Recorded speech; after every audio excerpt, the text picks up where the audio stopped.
In your 20s, once you start making money, nobody ever tells you how to retain more of your income back into your pocket. It's like you're making money now, but there's bills, friends are outside, you want to actually live the life of your dreams and enjoy this money that you're finally making. But today, I'll be sharing with you 7 rules that I wish I knew in my 20s that would help you build wealth.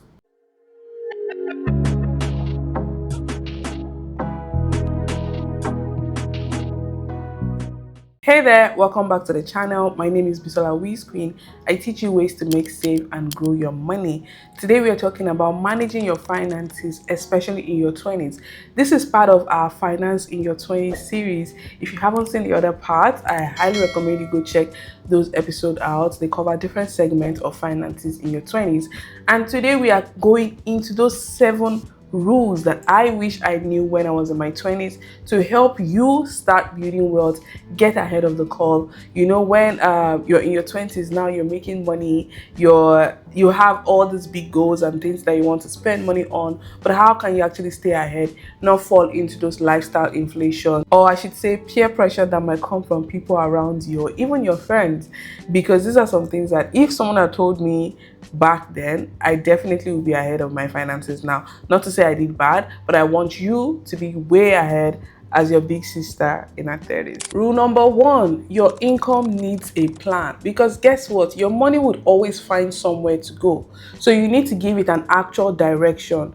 What do you want to do with this money? So once you get paid, think about those different things that you typically would spend money on and allocate your income towards that. So for example, this could include like your bills, your feeding, your travel plans, your enjoyment fund, your savings goal, all of these other things. Think about them once you get paid and allocate money towards them. The part that I find that a lot of folks in their 20s, they miss out is preparing for their enjoyment. Because guess what?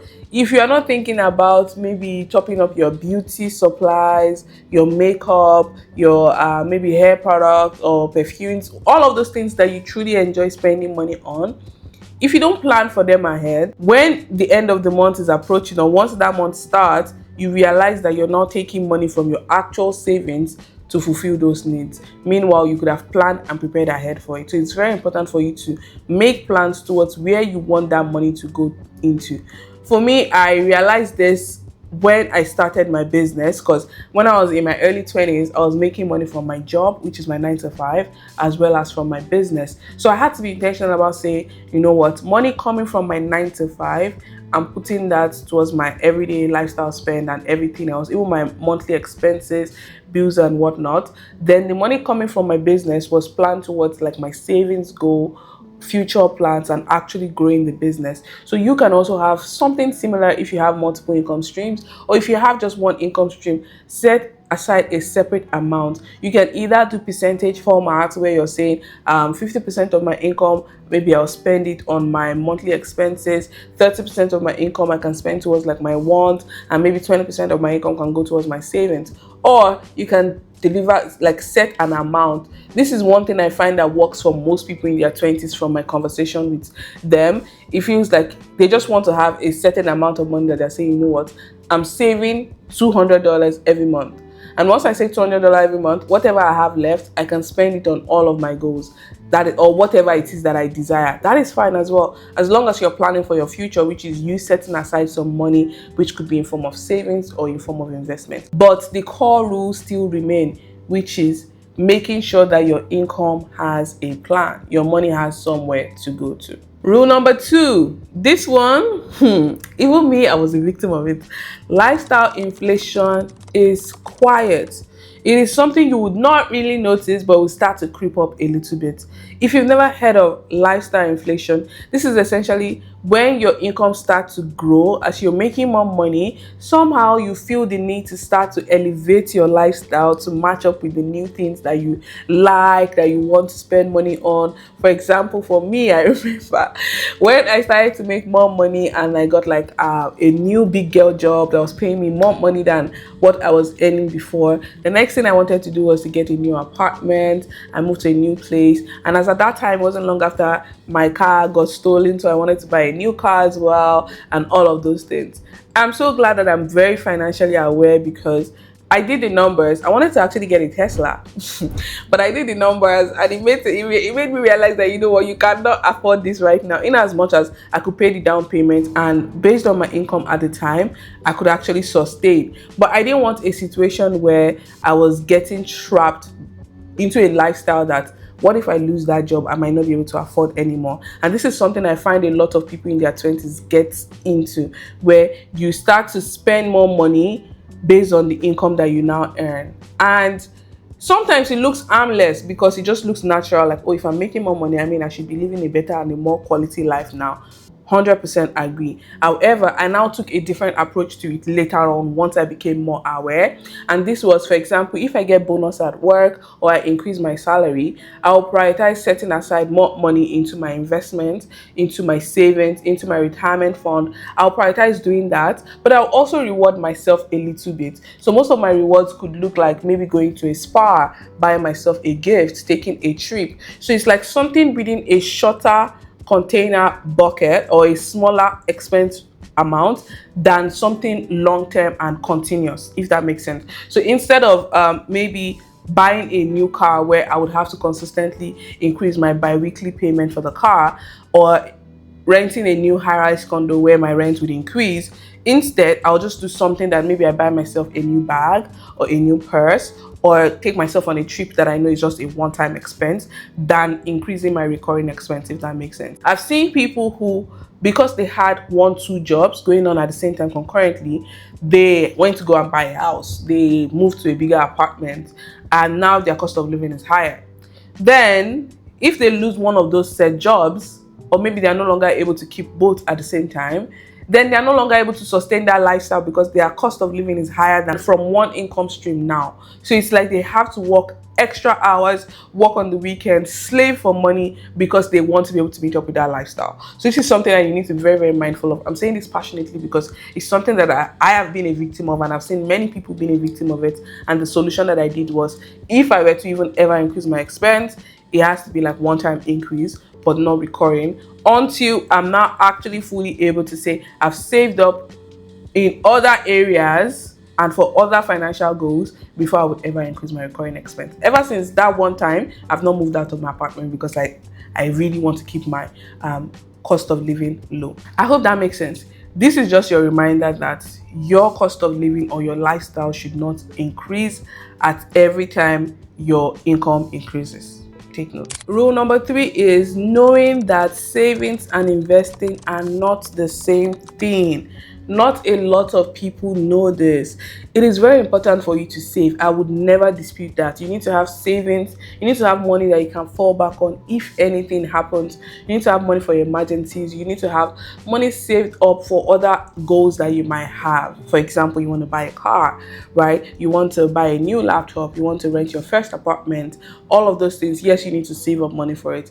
But think about savings as a way to protect yourself in the short term, either for those short-term goals or either for unforeseen contingencies. Now, when we talk about building wealth, you need to know that investing is very, very critical. Now, we're going to go in depth on investing in your 20s in some subsequent videos. However, I want you to understand that there are two distinct things. Savings, think about it for short-term wins, short-term goals, and short-term financial planning. However, investing is more tilted towards you building wealth, you planning for your retirement, you saving for bigger aspirations, you preparing ahead for your financial future. So let's say, for example, you want to buy a home in the next 3 to 5 years. You can start investing from now towards that. Other financial goals that you could have they are not short-term goals. And when I say short-term, anything within less than 1 year is considered short-term. The medium term could be 1 to 3 years, and longer term goals are anything above 3 years. So that's how you need to think about it. So you can save for your short-term goals,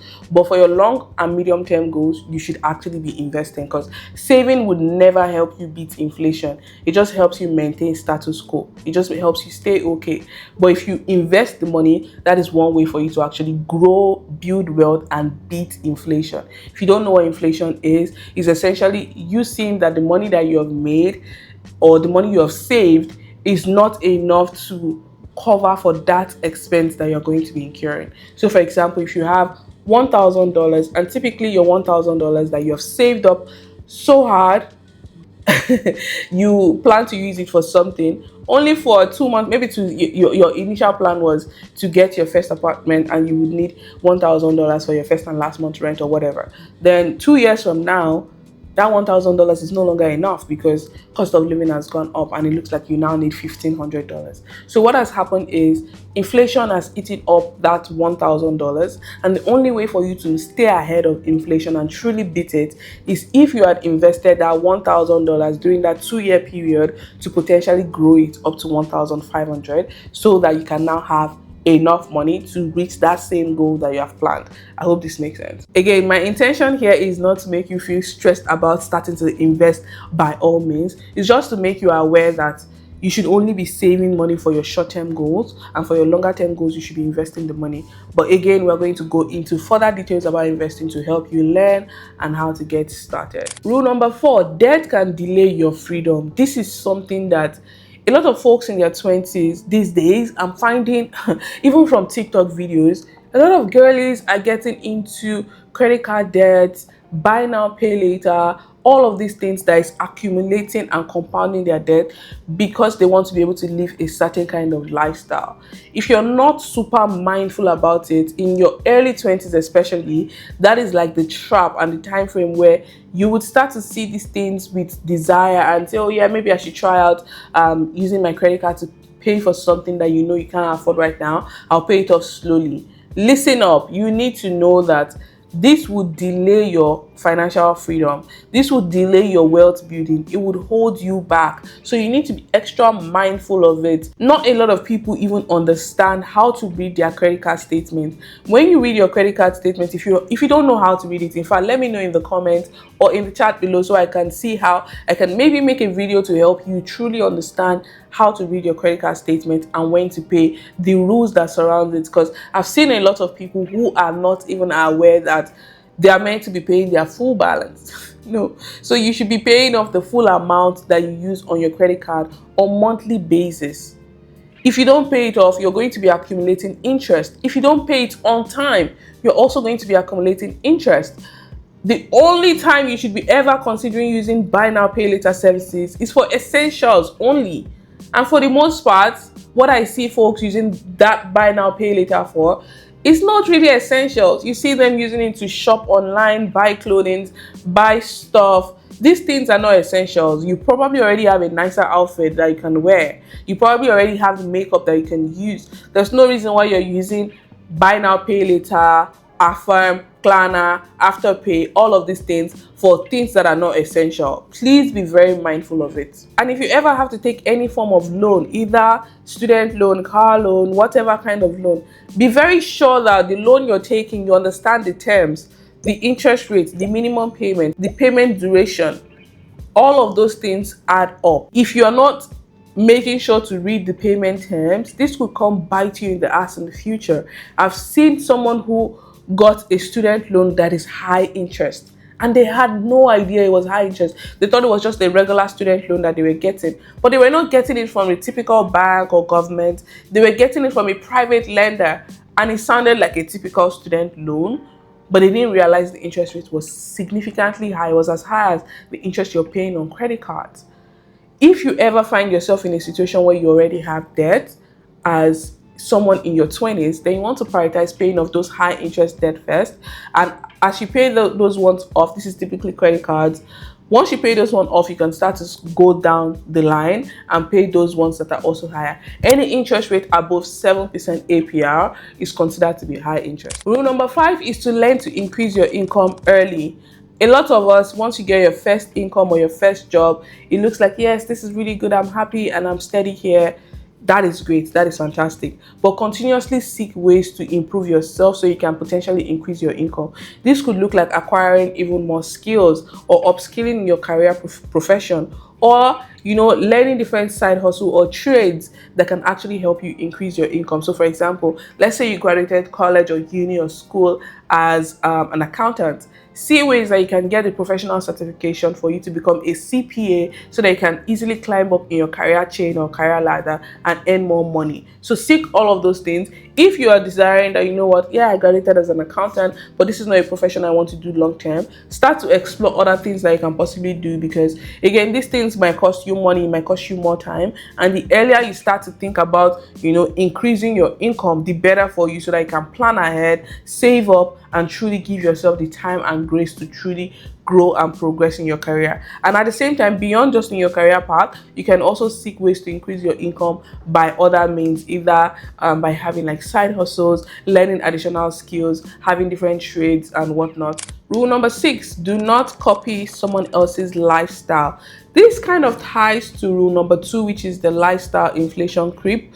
Just because sometimes people's desire to upgrade their lifestyle doesn't come by their own wants, by their own will. It comes from influence of people around them, where you see someone that is doing, maybe you don't even know what they're doing, you don't know their income, you don't know if their parents is funding it, you don't even know how they're able to manage, but you have that desire to say, oh yeah, this person is doing this, I also want this for myself. Be very mindful of it, especially in your 20s, because you are most likely to want to fall into peer pressure, and you cannot particularly say this is what this person is doing to be able to afford that. Even if you're on the same level, don't even look at them, because the reality is their own future plans or their financial goals might not be the same thing as what you plan for yourself. I've had cases where my friends, their own desire was different from what I wanted for myself, and I had to be extra mindful to say, you know what, I don't want this luxury aesthetic, I don't want bags, I don't want all these things. This is not something that I personally like. I want something different. And that's what you should be doing as well. Think about those things that truly gives you joy, happiness, and fulfillment.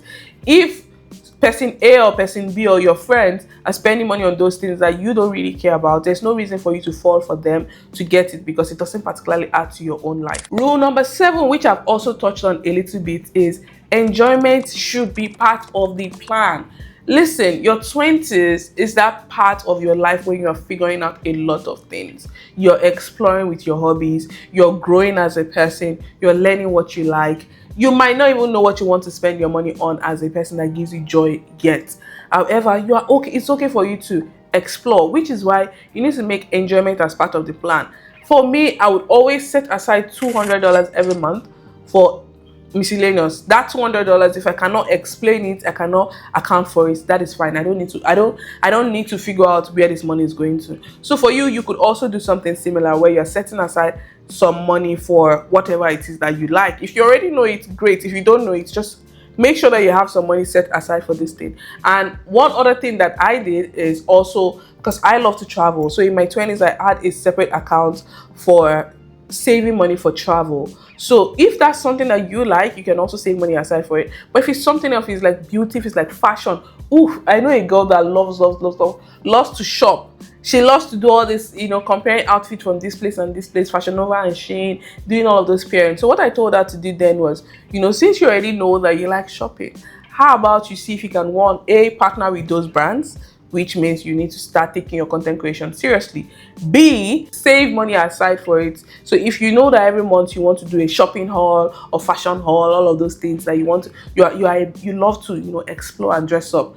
What you can do is every month just put aside some money that you're saving for those things, those fashion hauls that you're going to do every month. Okay, this is how you're planning for your own enjoyment without feeling like you're depriving yourself because you have such big financial goal, which is to either attain financial freedom or build wealth.